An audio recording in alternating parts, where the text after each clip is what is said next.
سورۃ النور۔ بسم اللہ الرحمن الرحیم۔ سورۃ انزلناها وفرضناها وانزلنا فیها آیات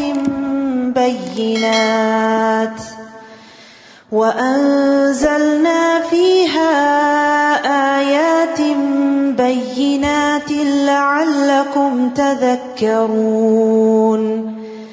الزانیة والزانی فاجلدوا كل واحد منهما 100 جلدة ولا تأخذكم بهما رأفة في دين الله إن كنتم تؤمنون بالله واليوم الآخر وَلْيَشْهَدْ عَذَابَهُمَا طَائِفَةٌ مِّنَ الْمُؤْمِنِينَ۔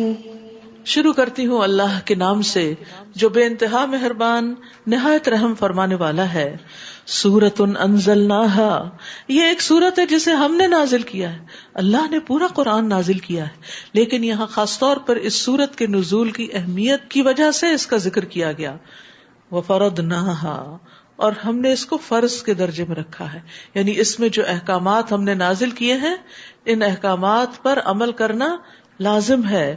وَأَنزَلْنَا فِيهَا آيَاتٍ بَيِّنَاتٍ، اور اس میں واضح آیات نازل فرمائی ہیں، لَعَلَّكُمْ تَذَكَّرُونَ، تاکہ تم سبق حاصل کرو۔ کیا ہیں وہ احکامات، کیا ہیں وہ واضح آیات؟ زانی عورت ہو یا مرد، ان میں سے ہر ایک کو 100 درے لگاؤ، اور اگر تم اللہ اور آخرت کے دن پر ایمان رکھتے ہو تو اللہ کے دین کے معاملے میں تمہیں ان دونوں میں سے کسی پر بھی ترس نہیں آنا چاہیے، اور مسلمانوں میں سے ایک گروہ ان کی سزا کے وقت موجود ہونا چاہیے۔ چونکہ ہمارا دین نسب کی بھی حفاظت کرتا ہے اور حیا کا ہمیں حکم دیتا ہے، اس لیے اس نے زنا کو حرام قرار دیا ہے، کیونکہ اس سے انسانوں کے حسب نسب خلط ملط ہو جاتے ہیں۔ نبی صلی اللہ علیہ وسلم نے فرمایا، زانی جس وقت زنا کرتا ہے تو وہ مومن نہیں ہوتا۔ یہ ایسا کبیرہ گناہ ہے جس کی وجہ سے انسان کا ایمان رخصت ہو جاتا ہے، اور اگر اللہ نہ کرے کوئی اس حال میں مر جائے تو گویا ایمان سے خالی دنیا سے گیا۔ ابن عباس کہتے ہیں، زنا کرتے ہوئے زانی سے ایمان کا نور اٹھا لیا جاتا ہے۔ زنا کا انجام بھی بہت برا ہے۔ رسول اللہ صلی اللہ علیہ وسلم نے فرمایا، میرے پاس 2 آدمی آئے اور انہوں نے میرا بازو پکڑا اور مجھے ایک دشوار گزار پہاڑ کے پاس لے گئے، تو وہاں کچھ لوگ تھے جو بری طرح پھولے ہوئے تھے اور ان سے بیت الخلاء کی طرح غلیظ بو آ رہی تھی۔ میں نے پوچھا، یہ کون ہیں؟ انہوں نے کہا، یہ زانی مرد اور زانی عورتیں ہیں۔ یعنی جو زنا کرے اور توبہ کیے بغیر مر جائے اس کا پھر آخرت میں یہ انجام ہے۔ اور پھر یہاں پر یہ فرمایا کہ تم جب ان کو سزا دو تو پھر دین کے معاملے میں تمہارے اندر کوئی رأفت نہیں آنی چاہیے، یعنی بعض اوقات نرمی اور محبت سے انسان سمجھتا ہے اور بعض اوقات اس کو ڈسپلن کرنا پڑتا ہے، اور یہ بھی اللہ کی رحمت ہوتی ہے۔ یعنی کچھ بری عادتیں جب تک اس پر کوئی پنشمنٹ نہ ہو اس وقت تک وہ جاتی نہیں ہے، تو حدود کی راہ میں نرمی کی مذمت کی گئی ہے، اور ایک حد کو نافذ کرنے کی جو اہمیت ہے، رسول اللہ صلی اللہ علیہ وسلم نے فرمایا، زمین پر ایک حد جاری کرنا زمین والوں کے لیے 40 دنوں کی بارش سے بہتر ہے۔ زانی نہ نکاح کرے مگر زانیہ یا مشرکہ عورت کے ساتھ، یعنی جب پتہ چل جائے کہ کوئی لڑکا یا لڑکی زنا کے کام میں ملوث ہے اور وہ اس عادت بد کا شکار ہے اور وہ اس سے باز ہی نہیں آتا یا آتی، تو پھر اپنے بچے کا رشتہ وہاں نہیں کرنا چاہیے۔ اور زانیہ کے ساتھ وہی نکاح کرے جو خود زانی یا مشرک ہو، ہاں وہ آپس میں ایک دوسرے سے کر سکتے ہیں، اور اہل ایمان پر یہ کام حرام کر دیا گیا ہے، یعنی اچھی نیت سے بھی ان کے نکاح نہیں ہو سکتے، صرف سچی توبہ کے بعد ہی ممکن ہے۔ یعنی اگر کسی شخص سے ایسا کوئی غلط کام ہوتا رہا، مثلاً کوئی شخص نان مسلم تھا اور ان کے ہاں تو ایسے حلال حرام کی پرواہ نہیں ہوتی، اور وہ اپنی پچھلی زندگی میں ایسی کسی خرابی کا شکار رہا، پھر اس نے سچے دل سے توبہ کی، مسلمان ہو گیا، اور وہ کسی مسلمان لڑکی سے اب شادی کرنا چاہتا ہے، تو توبہ کے بعد شادی ہو سکتی ہے۔ اور جو لوگ پاک دامن عورتوں پر تہمت لگائیں پھر 4 گواہ پیش نہ کر سکیں، انہیں 80 کوڑے لگاؤ، یعنی کسی کے اوپر زنا کا الزام لگانا بھی بہت بڑا جرم ہے، اور آئندہ کبھی ان کی گواہی قبول نہ کرو، اور یہی لوگ بد کردار ہیں. یعنی جھوٹی گواہی دینا اور پھر خاص طور پر پاک دامن ایمان والی بھولی بھالی عورتوں پر زنا کی تہمت لگانا، یہ کبیرہ گناہوں میں سے ہے. رسول اللہ صلی اللہ علیہ وسلم نے فرمایا، جس شخص نے کسی مومن کے بارے میں کوئی ایسی بات کہی جو اس میں نہیں تھی اور اس بات سے اس کو بدنام کیا، تو اللہ اسے جہنمیوں کی پیپ میں ڈالے گا. وہ اس بات کا مستحق رہے گا یہاں تک کہ وہ اپنی بات سے باز آ جائے.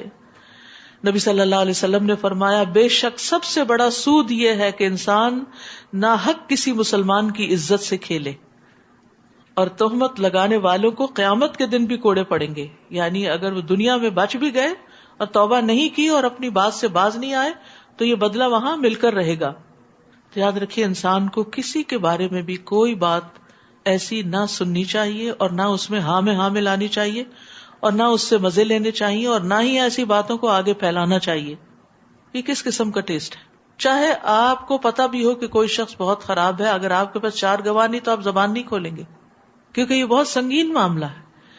کسی بھی لڑکی کی عزت جو ہے وہ اس کا سب سے قیمتی سرمایہ ہوتا ہے، اور اگر اس کی شہرت ہی خراب ہو جائے تو وہ اس کو روئن کر دینے کے باعث. اس کا یہ مطلب نہیں کہ مرد کے اوپر الزام لگا سکتے ہیں، نہیں، چونکہ عورت کا معاملہ زیادہ نازک ہے اس لیے یہاں عورت کا ذکر کیا گیا ہے، ورنہ مرد کے اوپر بھی الزام نہیں لگا سکتے.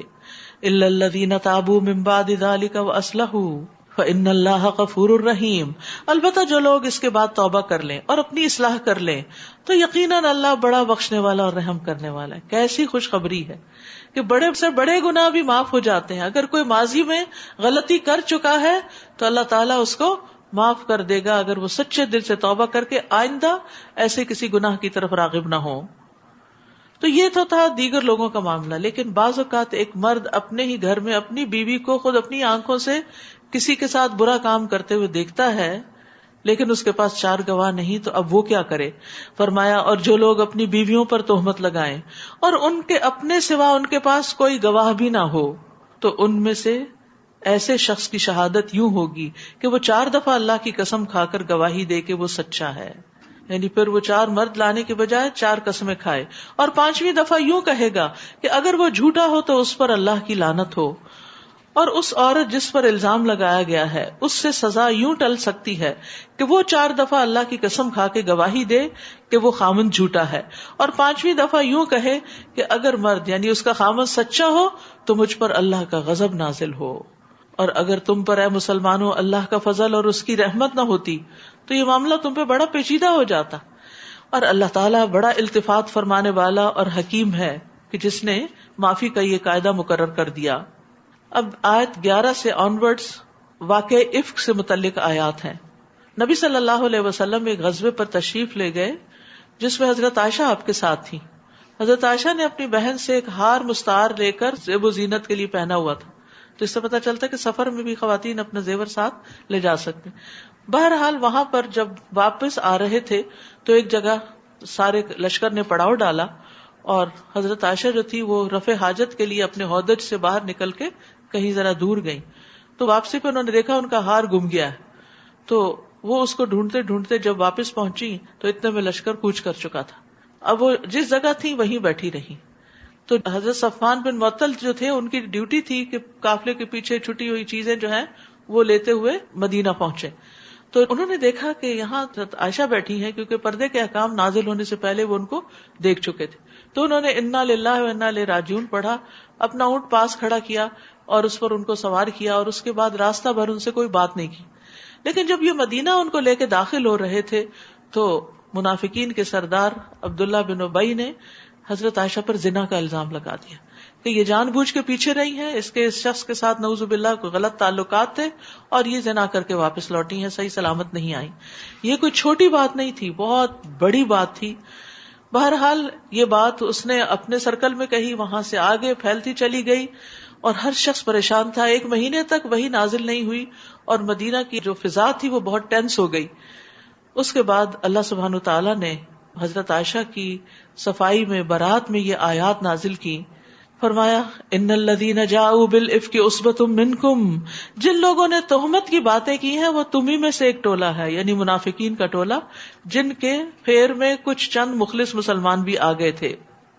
لا تحسبوه شرا لکم بل هو خیر لکم، اسے اپنے لیے برا نہ سمجھو بلکہ وہ تمہارے لیے اچھا ہے. سبحان اللہ، اتنی تکلیف سے نبی صلی اللہ علیہ وسلم گزرے، حضرت عائشہ، ان کے والدین، مخلص مسلمان، سارے کے سارے مدینہ والے، یعنی ایک انتہائی پریشانی اور غم کے عالم سے گزر رہے تھے اور کسی کے پاس کوئی جواب نہیں تھا. حضرت عائشہ پر ایک پہاڑ ٹوٹ پڑا تھا غم کا. اللہ سبحانہ وتعالیٰ اتنے شدید غم اور تکلیف کے واقعے کو بھی کہتے ہیں اس میں بھی خیر ہے. سبحان اللہ. تو پھر اس سے چھوٹی چھوٹی تکلیفوں پر تو انسان کا اگر پازیٹیو ایٹیٹیوڈ ہو اور کہ اس میں بھی خیر ہے، اس سے بھی کچھ فائدہ ہی ہو جائے گا، اس سے میرے گناہ جھڑ جائیں گے، اس سے میرے اندر کچھ میچورٹی آ جائے گی، یہ چیز میرے ایکسپیرینس اور لرننگ میں اضافہ کر رہی ہے. کیونکہ ہر واقعہ اور ہر وہ چیز ایکسپیرینس جس سے انسان گزرتا ہے وہ اس کے اندر ایک میچورٹی کا نیکسٹ لیول لے کر آتا ہے. تو اس واقعے کو کہا اس میں بھی خیر ہے، کیونکہ اس میں حضرت عائشہ کے بارے میں پھر برات نازل ہوئی، آیات باقاعدہ نازل ہوئی جو قیامت تک پڑھی جائیں گی، اور اللہ تعالیٰ نے ان کو عزت بخشی اور بہتان لگنے کی وجہ سے ان کا ثواب بہت زیادہ ہو گیا. اور اس میں عام مومنوں کے لیے بھی نصیحت تھی کہ ایسے واقعات میں کیا کرتے ہیں. اور پھر یہ ہے کہ بہتان لگانے والوں پر حد بھی جاری ہوئی، تو یہ کہ اسلام کا قانون بھی سامنے آ گیا. فرمایا اسے تم اپنے لیے برا نہ سمجھو، وہ تمہارے لیے بہتر ہے. جس نے اس میں جتنا حصہ لیا اتنا ہی گناہ کمایا. ایک دفعہ یہ ذکر کیا تو اتنا، 2 دفعہ یا 10 دفعہ، جتنا جتنا جس نے اس کو پروپیگیٹ کیا اتنا ہی گناہ کمایا.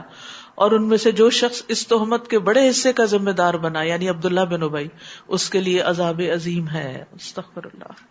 سوچتے منافقین یہ آیات سن کے بھی نہیں پگھلتے تھے. سچ ہی قرآن کہتا ہے کہ لا یشعرون لا یفقہون، ان کو شعور ہی نہیں، سمجھ ہی نہیں.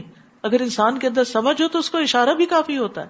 وہ دوسرے کی پٹائی ہو رہی ہے تو اپنے بارے میں ڈرتا ہے کہ کہیں مجھ سے ایسی غلطی نہ ہو کہ میری اس طرح کی پکڑ ہو. وہ دوسروں سے بھی عبرت لیتا ہے. کہاں یہ کہ کوئی بات خود اسی کے اوپر آ جائے اور وہ اس سے بھی نصیحت نہ پکڑے. فرمایا جب تم نے یہ قصہ سنا تھا تو مومن مردوں اور مومن عورتوں نے اپنے دل میں اچھی بات کیوں نہ سوچی اور یوں کیوں نہ کہہ دیا کہ یہ صریح بہتان ہے. یہی اخلاق ہمیں سیکھ لینا چاہیے. کسی کے بارے میں بری بات سنیں تو کہیں کہ ہمیں تو یقین نہیں آتا، اس کا دفاع کریں اور اس کو بہتان بتائیں. پھر یہ تہمت لگانے والے اس پر 4 گواہ کیوں نہ لا سکے. پھر جب یہ گواہ نہیں لا سکے تو اللہ کے ہاں یہی جھوٹے ہیں. اور اگر تم پر دنیا اور آخرت میں اللہ کا فضل اور اس کی رحمت نہ ہوتی تو جن باتوں میں تم پڑ گئے تھے ان کی پاداش میں تمہیں بہت بڑا عذاب آ لیتا. جس وقت تمہاری ایک زبان سے دوسری زبان اس بات کو لیتی چلی جا رہی تھی اور تم اپنے منہ سے وہ کچھ کہہ رہے تھے جس کے متعلق تمہیں کچھ علم نہ تھا. بغیر علم کے، بغیر دلیل کے تم بات کر رہے تھے اور تم اسے معمولی بات سمجھ رہے تھے، حالانکہ وہ اللہ کے ہاں بہت بڑی بات تھی. تو یاد رکھیے گناہوں کو حقیر نہیں سمجھنا چاہیے. ابن سیرین کہتے ہیں اللہ کی قسم جو گناہ مجھ سے ہو گئے میں ان پہ نہیں روتا بلکہ میں ان گناہوں پہ روتا ہوں جنہیں میں نے حقیر جانا جبکہ وہ اللہ کے ہاں انتہائی سنگین ہے. بعض اوقات انسان کوئی غلط کام کرتا ہے، کہتے کوئی بات نہیں، معمولی سی بات ہے، اللہ معاف کرنے والا ہے، خیر ہے، کوئی بات نہیں، اور یہ کہتے کہتے گناہ پہ گناہ کرتا چلا جاتا. ایسے گناہوں پر تو انسان توبہ بھی نہیں کرتا. جن گناہوں کو ہم گناہ سمجھتے ہیں ان پر تو توبہ بھی کر لیتے ہیں، اور جن گناہوں کو گناہ ہی نہیں سمجھتے ان پر تو ہم ہنسی مذاق کر لیتے ہیں. تو وہی بعضوں کا چھوٹے چھوٹے بھی اکٹھے ہو کر آگ بھڑکانے کے لیے کافی ہو جاتے ہیں. جب تم نے یہ قصہ سنا تھا تو تم نے یہ کیوں نہ کہہ دیا کہ ہمیں یہ مناسب نہیں کہ ایسی بات کریں. ما یکون لنا ان نتکلم بہذا سبحانک ھذا بہتان عظیم. سبحان اللہ، یہ تو بہت بڑا بہتان ہے. نبی کی بیوی کے بارے میں تم نے اچھی گواہی کیوں نہ دی. اللہ تمہیں نصیحت کرتا ہے کہ اگر تم مومن ہو تو آئندہ ایسی حرکت کبھی نہ کرنا. اللہ تمہیں واضح ہدایات دیتا ہے اور وہ سب کچھ جاننے والا، حکمت والا ہے. جو لوگ یہ چاہتے ہیں کہ ایمان لانے والوں میں بے حیائی کی اشاعت ہو ان کے لیے دنیا میں بھی دردناک عذاب ہے اور آخرت میں بھی، اور اس کے نتائج کو اللہ ہی بہتر جانتا ہے، تم نہیں جانتے. تو یاد رکھیے اللہ سبحانہ وتعالیٰ فحش کلامی سے، بے حیائی سے، جسموں کو ننگا کرنے سے اور ان کی تشہیر کرنے سے، ان سب چیزوں سے نفرت کرتا ہے. رسول اللہ صلی اللہ علیہ وسلم نے فرمایا اللہ بے حیائی پسند نہیں کرتا، بے حیا سے اور بے حیائی کی تلاش کرنے والے سے بغض رکھتا ہے، اور قیامت اس وقت تک قائم نہیں ہوگی جب تک ہر طرف فحش اور بتکلف فحش گوئی عام نہ ہو جائے. استغفر اللہ. اور اسی طرح باتوں میں بھی فحش باتیں یا فحش موضوعات پر باتیں، یہ بھی اللہ تعالیٰ کو پسند نہیں. رسول اللہ صلی اللہ علیہ وسلم نے فرمایا بے شک بے حیائی اور بتکلف فحش گوئی کا اسلام سے کوئی تعلق نہیں، اور اسلام کے اعتبار سے لوگوں میں سب سے اچھا شخص وہ ہے جس کا اخلاق سب سے عمدہ ہو. بعض لوگ بڑی ننگی گالیاں دیتے ہیں، وہ بھی اسی میں شامل ہو جاتا ہے. تو انسان کو اپنی زبان پہ کنٹرول رکھنا چاہیے، غصے میں کبھی بھی بےہودہ بات نہیں کرنی چاہیے. اور اگر تم پر اللہ کا فضل اور اس کی رحمت شامل حال نہ ہوتی تو اس کے برے نتائج تمہارے سامنے آ جاتے. اور اللہ تعالیٰ یقیناً بڑا مہربان اور نہایت رحم کرنے والا ہے. اے ایمان والو، شیطان کے نقش قدم پر نہ چلو، اور جو شخص شیطان کے قدموں پر چلے گا تو وہ تو بے حیائی اور برے کاموں کا ہی حکم دے گا. اور اگر تم پر اللہ کا فضل اور اس کی رحمت شامل حال نہ ہوتی، اب یہ بات بار بار کہی جا رہی کہ ان نازک معاملات میں اللہ ہی نے تمہیں سنبھالا ہے، تو تم میں سے کبھی کوئی پاک صاف نہ رہ سکتا تھا، مگر اللہ جسے چاہے پاک سیرت بنا دیتا ہے. تو پاک دامنی اللہ سے مانگنی چاہیے، اور اللہ سب کچھ سننے والا اور جاننے والا ہے. اب جب یہ واقعہ ہو گیا تو الزام لگانے والوں میں ایک مستح بن اساسہ بھی تھے، جو حضرت ابو بکر کے قریبی رشتہ دار تھے، مسکین مہاجر شخص تھے جن کے پاس اپنا کوئی آمدنی کا ذریعہ نہیں تھا. تو حضرت ابو بکر نے ان کا وظیفہ لگایا ہوا تھا، ان کی مدد کرتے تھے. جب آپ کو پتا چلا کہ انہوں نے ہی آپ کی بیٹی پر الزام لگانے میں حصہ لیا ہے تو انہوں نے قسم کھا لی کہ میں آئندہ اس کی مدد نہیں کروں گا. لیکن پھر کیا ہوا، اللہ سبحانہ وتعالی نے آیت نازل کر دی، اور تم میں سے آسودہ حال لوگوں کو یہ قسم نہیں کھانی چاہیے کہ وہ قرابت داروں، مسکینوں اور اللہ کی راہ میں ہجرت کرنے والوں کو کچھ صدقہ وغیرہ نہ دیں گے. انہیں چاہیے کہ ان کو معاف کر دیں. سبحان اللہ، اتنا بڑا قصور کہ جو دل کو پارا پارا کر دے اس کو بھی معاف کر دو. اور خاص طور پر اس کی پچھلی زندگی کی نیکی کو دیکھ لو کہ اس نے کبھی تم پر کوئی احسان کیا تھا. یہاں پر خاص طور پر حضرت مستح کے مہاجر فی سبیل اللہ ہونے کا ذکر کیا گیا کہ اگرچہ انسان تھے، غلطی ہو گئی، لیکن ان کی قربانیاں بھی ہیں. انہیں چاہیے کہ وہ ان کو معاف کر دیں اور ان سے درگزر کریں. کیا تم یہ پسند نہیں کرتے کہ اللہ تمہیں معاف کر دے؟ الا تحبون ان یغفر اللہ لکم، اور اللہ بڑا بخشنے والا اور رحم کرنے والا ہے. یعنی اگر تم معاف کر دو گے تو اللہ تمہیں معاف کر دے گا، اور جس طرح کا تم درگزر کرو گے اسی طرح کا درگزر اللہ تعالیٰ کرے گا. اور یہ بردبار انسان کی صفت ہوتی ہے کہ جب اسے قدرت حاصل ہو تو انتقام نہ لے بلکہ درگزر سے کام لے. اور یاد رکھیے معاف کرنے میں ہی سکون ہے اور اطمینان ہے. فضیل بن ایاس کہتے ہیں جب کوئی شخص تم سے کسی اور کی شکایت کرے، فلاں نے میرے ساتھ یہ ظلم کیا، تو اسے کہا میرے بھائی اسے معاف کر دو، کیونکہ معاف کرنا تقویٰ کے زیادہ قریب ہے. اگر وہ کہے میرا دل معاف نہیں کر سکتا، میں تو بدلہ لوں گا جیسے اللہ نے مجھے حکم دیا ہے، تو پھر اسے کہو کہ اگر تم صحیح طرح بدلہ لے سکتے ہو تو لے لو، ورنہ معافی کے دروازے کی طرف پلٹو، کیونکہ وہ بہت وسعت والا دروازہ ہے. اور جو معاف کر دے اور اصلاح کر دے تو اس کا اجر اللہ کے ذمہ ہے. معاف کرنے والا تو رات کو اپنے بستر پہ آرام سے سو جاتا ہے، اور بدلہ لینے والا دن رات متفکر رہتا ہے، دن رات خون کھولتا رہتا ہے اس کا. حدیث میں آتا ہے نبی صلی اللہ علیہ وسلم نے فرمایا درگزر کیا کرو، اللہ تمہیں عزت بخشے گا. سبحان اللہ، کتنی بڑی خوشخبری ہے. معاف کر دیا کرو، اس سے تمہاری عزت بڑھے گی. یعنی لوگ تمہیں گرانا چاہتے ہیں، اللہ تمہیں اٹھا دے گا. معاف کرنے سے عزت میں اضافہ ہی ہوتا ہے، اور جو اللہ کے لیے تواضع اختیار کرتا ہے اللہ اس کو بلندی عطا فرماتا ہے. نبی صلی اللہ علیہ وسلم نے فرمایا جو بندہ کسی کے ظلم کو معاف کرے گا اللہ تعالیٰ قیامت کے دن اس کی عزت بڑھا دے گا. سبحان اللہ. جو لوگ پاک دامن اور بھولی بھالی مومن عورتوں پر تہمت لگاتے ہیں ان پر دنیا میں بھی لعنت اور آخرت میں بھی، اور انہیں بہت برا عذاب ہوگا. یہ غافلات کون ہوتی ہیں؟ یعنی جنہیں بے حیائی کے کاموں سے اور زنا وغیرہ اور ایسے ریلیشن شپ سے کوئی تعلق واسطہ نہیں ہوتا. اور حضرت عائشہ ایسی ہی تھی. جس دن ایسے مجرموں کی اپنی زبانیں، ہاتھ اور پاؤں انہی کے خلاف، ان کے کرتوتوں کے متعلق گواہی دیں گے، اس دن اللہ انہیں وہ بدلہ دے گا جس کے وہ مستحق ہیں، اور وہ جان لیں گے کہ اللہ ہی حق ہے، سچ کو سچ کر دکھانے والا ہے. الخبیثات للخبیثین والخبیثون للخبیثات. خبیث عورتیں خبیث مردوں کے لیے ہیں، یا خبیث باتیں خبیث لوگوں کو ہی زیب دیتی ہیں، اور خبیث مرد خبیث عورتوں کے لیے ہیں، اور پاکیزہ عورتیں پاکیزہ مردوں کے لیے، اور پاکیزہ مرد پاکیزہ عورتوں کے لیے. ان کا دامن ان باتوں سے پاک ہے جو وہ تہمت لگانے والے کہتے ہیں. ان کے لیے بخشش بھی ہے اور عزت کی روزی بھی. اب یہ بات جب ہو گئی، یہ واقعہ پیش آ گیا، تو یہ واقعہ سبب بنا اس سورت کے نازل ہونے کا، ان آیات کے نازل ہونے کا، اور مسلمانوں کو معاشرتی زندگی کے آداب سکھانے کا، ان تمام چیزوں کے بارے میں بتانے کا، تاکہ وہ اس نتیجے تک پہنچے ہی نہ، پہلے سے ہی ایسے اصولوں پر عمل کریں جس کے نتیجے میں وہ ان بڑی مشکلات سے بچ سکیں. تو پہلا حکم، یا ایھا الذین آمنوا لا تدخلوا بیوتا غیر بیوتکم حتی تستأنسوا وتسلموا علی اہلها، اے ایمان والو اپنے گھروں کے سوا دوسروں کے گھروں میں داخل نہ ہوا کرو. یعنی اچانک کسی کے گھر میں مت چلے جاؤ، ہو سکتا ہے کسی لڑکی پہ تمہاری نظر پڑ جائے، ہو سکتا ہے کوئی عورت اکیلی ہو اور تمہاری نیت خراب ہو جائے، جب تک کہ ان کی رضا حاصل نہ کر لو، یعنی اجازت نہ لے لو، اور گھر والوں پر سلام نہ کر لو. یہ بات تمہارے حق میں بہتر ہے، توقع ہے کہ تم اسے یاد رکھو گے. تو گھر میں سلام کر کے داخل ہونا چاہیے، چاہے اپنا ہو یا دوسرے کا گھر ہو. اور اسی طرح تستأنسوا میں دستک دینا یا بیل کرنا یا ڈور ناک کرنا، کوئی بھی چیز جس کے ذریعے گھر والوں کو پتا چل جائے کہ کوئی آ رہا ہے، اس کا استعمال ضروری ہے. یا پہلے فون پر آپ بتا دیں کسی بھی ذریعے سے. پھر اگر ان میں سے کسی کو نہ پاؤ تو جب تک تمہیں اجازت نہ ملے اس میں داخل نہ ہونا. اکیلے گھر میں مت جانا، ورنہ کوئی چوری کی تہمت ہی نہ لگا دے.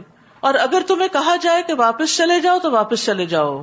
یہ تمہارے لیے زیادہ پاکیزہ طریقہ ہے. یعنی اگر کوئی مصروف ہے، اس وقت تمہیں اٹینڈ نہیں کر سکتا، اور تم اجازت اور اطلاع کے بغیر چلے گئے ہو، تو پھر قصور تمہارا اپنا ہے. اگر تمہیں اجازت نہیں ملتی اندر آنے کی تو پھر مت جاؤ. اور جو کام تم کرتے ہو اللہ اسے خوب جانتا ہے. یعنی جب لوٹ کے کوئی جانے کا کہے تو خوشی سے واپس جانا چاہیے، کیونکہ یہ بھی اللہ کے حکم ماننے کی بات ہے. البتہ بے آباد گھروں میں داخل ہونے سے تم پر کوئی گناہ نہیں.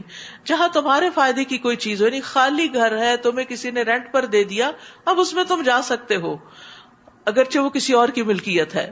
اور اللہ خوب جانتا ہے جو تم ظاہر کرتے ہو اور جو تم چھپاتے ہو. مزید حکم، قل للمؤمنین یغضوا من ابصارهم ویحفظوا فروجهم ذلک ازکی لہم. اے نبی، مومن مردوں سے کہیے کہ وہ اپنی نگاہیں نیچی رکھا کریں اور اپنی شرمگاہوں کی حفاظت کریں، یہ ان کے لیے زیادہ پاکیزہ طریقہ ہے، اور جو کچھ وہ کرتے ہیں اللہ اس سے باخبر ہے. یاد رکھیے آنکھ دل کا دروازہ ہے. جو چیز آنکھ سے دل میں چلی جاتی ہے بعضوں کو دل میں بیٹھ جاتی ہے. تو آنکھ کے فتنے سے بچنے کی کوشش کرنی چاہیے. ایسی چیزوں پر نگاہ نہیں ڈالنی چاہیے یا نگاہ بھر کے نہیں دیکھنا چاہیے. اور یہ مردوں کے لیے بھی اور آگے عورتوں کو بھی یہی حکم ہے کہ جو انسان کو زنا کی طرف لے جائیں، حرام کی طرف لے جائیں، غلط چیز کی طرف لے جائیں، یا دنیا کی محبت، خواہشات، حسرتیں دل میں پیدا کر دیں. نبی صلی اللہ علیہ وسلم نے فرمایا ابن آدم پر اس کے زنا سے حصہ لکھ دیا گیا جو وہ لامحالہ اسے ملے گا. بس آنکھوں کا زنا دیکھنا ہے، اور اس میں سامنے بھی کسی کو دیکھنا اور تصویریں بھی ایسی ننگی دیکھنا اور پورن دیکھنا، یہ ساری چیزیں اس میں شامل ہو جاتی ہیں، اور یہ ایمان کے منافی عمل ہے. نبی صلی اللہ علیہ وسلم نے فرمایا اے علی، نظر کے پیچھے نظر مت لگاؤ. یعنی ایک چیز دیکھی، اٹریکشن ہوئی، پھر دوبارہ نہ دیکھو، پھر دوبارہ نہ دیکھو، کیونکہ پہلی تمہارے لیے معاف ہے لیکن دوسری نہیں. اچانک نظر پڑے تو نظر پھیر لینی چاہیے. اور جو شخص 6 چیزوں کی ضمانت دے تو نبی صلی اللہ علیہ وسلم نے جنت کی ضمانت اس کو دی، اور اس میں ایک شرمگاہوں کی حفاظت اور دوسرے نگاہوں کو جھکا کے رکھنا. وَقُلْ لِلْمُؤْمِنَاتِ، اور مومن عورتوں سے بھی کہہ دیجئے کہ وہ اپنی نگاہیں نیچی رکھا کریں اور اپنی شرمگاہوں کی حفاظت کیا کریں. یعنی ان کے لیے بھی وہی احکامات ہیں جو مردوں کے لیے، لیکن عورتوں کے لیے کچھ مزید احکامات بھی ہیں. اور وہ کیا ہے؟ اور اپنی زینت کو ظاہر نہ کریں. زینت میں انسان کا میک اپ، خوبصورت کپڑے اور جسم کے وہ حصے جو چھپانے کے لائق ہیں جیسے گلا وغیرہ ہے، تو ان چیزوں کو غیر مردوں کے سامنے ظاہر نہیں کرنا چاہیے، مگر جو از خود ظاہر ہو جائے. مثلاً آپ نے ہاتھ بڑھایا کوئی چیز اٹھانے کے لیے، تھوڑا سا بازو سے کپڑا ہٹ گیا، کوئی انگوٹھی پہنی ہوئی ہے یا اس طرح کی. اور اپنی اوڑھنیاں اپنے سینوں پر ڈال لیا کریں اور اپنے بناؤ سنگار کو ظاہر نہ کرو. لیکن افسوس یہ کہ بعض لوگ سکارف بھی لیتے ہیں تو وہ گلے میں لپیٹ لیتے ہیں اور سینہ ننگا ہو رہا ہوتا ہے. بعض لوگوں کا پورا سینہ ننگا ہوتا ہے، بعض آدھا ننگا کر کے پھرتے ہیں. تو یہ قرآن کے حکم کے صریح خلاف ہے. سکارف لیں اپنی چیسٹ پوری ڈھانپ پہ، صرف اوپر اوپر گلے کی حد تک نہیں. یا اس طرح نہیں کہ دوپٹہ یوں لے کے سینہ ڈھانپ دے اور گلا ننگا ہو رہا ہو، کیونکہ خمار کہتے ہیں سر کے کپڑے کو، یعنی سر کا کپڑا اس طرح پہنے کہ وہ سینے تک آ جائے.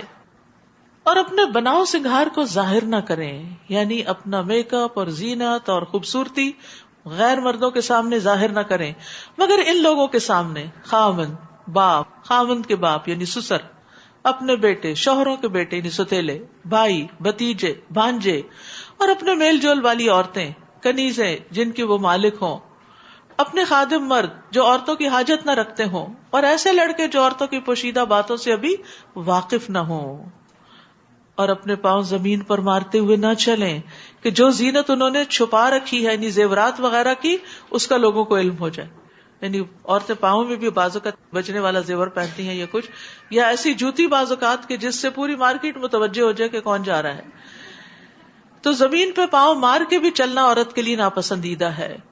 اے ایمان والو، تم سب مل کر اللہ کے حضور توبہ کرو، توقع ہے کہ تم کامیاب ہو جاؤ گے. یعنی ان سارے احکامات کو ماننے کے بعد بھی توبہ کرتے رہو کہ کہیں کوئی چیز رہ نہ جاتی ہو، کرنے کے باوجود بھی کوئی بھول چوک نہ ہوتی ہو. لیکن ہم میں سے بہت سے لوگ اس گناہ کو گناہ ہی نہیں سمجھتے، توبہ کب کریں گے؟ نہ اس کو گناہ سمجھا، نہ اس سے باز آئے، اور اگر ہو چکا تو توبہ بھی نہیں کی. تو اس لیے بہت ضروری ہے کہ یہ سورت جس کو اللہ تعالیٰ نے فرمایا ہم نے نازل کیا، یہ ہمارے احکامات ہیں اور ہم نے فرض کیا ہے. کیونکہ بہت سے لوگ کہتے ہیں کیا زینت کو چھپانا کوئی فرض ہے؟ اللہ نے سورت کے شروع میں کہہ دیا یہ فرض احکامات ہیں، تو پھر اور کون سے فرض کی بات ہے؟ رسول اللہ صلی اللہ علیہ وسلم نے فرمایا تمہاری بدترین عورتیں وہ ہیں جو زینت کا اظہار کرنے والی ہیں، تکبر سے چلنے والی ہیں. ایسی عورتیں منافق ہیں، ان میں سے کوئی بھی جنت میں داخل نہ ہوگی مگر سرخ چونچ اور سرخ پیر والے کوے کی طرح، یعنی بہت کم جو کلرڈ قسم کے برڈز ہوتے ہیں جو کبھی کبھی نظر آتے ہیں کسی خاص موسم میں. تو یہاں توبہ کا وجوب بھی ہے کہ نیک اعمال کرنے کے باوجود اور برائیوں سے بچنے کے باوجود بھی انسان کو توبہ کرتے رہنا چاہیے.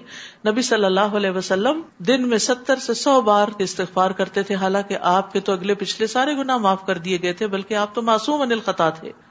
مزید احکامات. اور تم میں سے جو لوگ مجرد ہیں یعنی اکیلے ہیں، سنگل ہیں، ان کے نکاح کر دو تاکہ زنا کی طرف نہ جائیں. اور اپنے لونڈی غلاموں کے بھی جو نکاح کے قابل ہوں، اگر وہ محتاج ہے تو اللہ انہیں اپنی مہربانی سے غنی کر دے گا، اور اللہ بڑی وسعت والا اور جاننے والا ہے. یعنی رشتہ ملنے پر نکاح میں تاخیر نہیں کرنی چاہیے. نبی صلی اللہ علیہ وسلم نے حضرت علی سے کہا کہ 3 چیزوں میں تاخیر نہ کرو: نماز جب وقت ہو جائے، جنازہ جب حاضر ہو جائے، اور اکیلا سنگل کہ نکاح میں جب اس کا ہم پلہ رشتہ مل جائے. اور نکاح کشادگی کا باعث ہے. یعنی اگر بچوں کے حالات بہت زیادہ اچھے بھی نہیں تو بھی نکاح سے انشاءاللہ دونوں مل کے جب گھر بنائیں گے تو برکت ہو جائے گی. تو اس لیے ہم سب کو سوچنا چاہیے کہ جب بچے جوان ہو جائیں تو ان کی شادی کی فکر کرنی چاہیے، اور بلا وجہ چھوٹی چھوٹی باتوں کا بہانہ کر کے تاخیر نہیں کرنی چاہیے کہ ابھی پڑھ رہے ہیں، ابھی جاب نہیں ہے، ابھی فلاں نہیں. انشاءاللہ وقت کے ساتھ ساتھ سارے کام ہوتے جائیں گے. نکاح ان چیزوں میں حائل تھوڑی ہے. یہ تو ہم نے لائف سٹائل ایسا بنا لیا کہ جب شادی ہوگی تو سبھی کو چھوڑ بیٹھے. یعنی بعض بچیاں اتنا اچھا پڑھنے لکھنے میں ہوتی ہیں، کام میں ہوتی ہیں، لیکن شادی ہوگی بس پھر سو کے وقت گزارا جا رہا ہے. بس پہننے، کھانے، اوڑھنے، سیر سپاٹے کی طرف توجہ ہے اور پروڈکٹیو لائف نہیں بسر کرتی. تو شادی کاموں میں رکاوٹ نہیں ہے، بلکہ انسان کو اچھے مددگار مل جائے تو پھر انسان اور زیادہ بہتر طور پہ آگے بڑھ سکتا ہے. اور جو لوگ نکاح کا سامان نہیں پاتے یعنی مال نہیں، انہیں زنا وغیرہ سے بچے رہنا چاہیے. یہ نہیں کہنا چاہیے ہماری چونکہ شادی نہیں ہوتی اس لیے ہم زنا کر سکتے ہیں. نو جواز. تاکہ اللہ نے اپنے فضل سے غنی کر دے اور تمہارے غلاموں میں سے جو مکاتبت کرنا چاہیں، اگر تم ان میں بھلائی دیکھو تو ان سے مکاتبت کر لو، یعنی انہیں آزاد کرنے کے لیے. اور اس مال میں سے جو اللہ نے تمہیں دیا ہے انہیں بھی دو. اور تمہاری لونڈیاں اگر پاک دامن رہنا چاہیں تو انہیں دنیاوی فائدوں کی خاطر بدکاری پہ مجبور نہ کرو.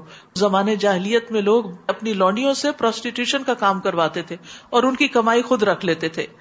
اور جو کوئی انہیں مجبور کرے تو ان پر جبر کے بعد اللہ تعالیٰ انہیں بخشنے والا ہے اور رحم کرنے والا ہے. اور پکڑ تو پھر اس کی ہوگی جو کسی کو برائی پہ مجبور کر رہا ہے. ہم نے تمہاری طرف واضح احکام بتلانے والی آیات بھی نازل کی ہیں، اور ان لوگوں کی مثالیں بھی جو تم سے پہلے گزر چکے ہیں، اور پرہیزگاروں کے لیے نصیحتیں بھی نازل کر دی ہیں.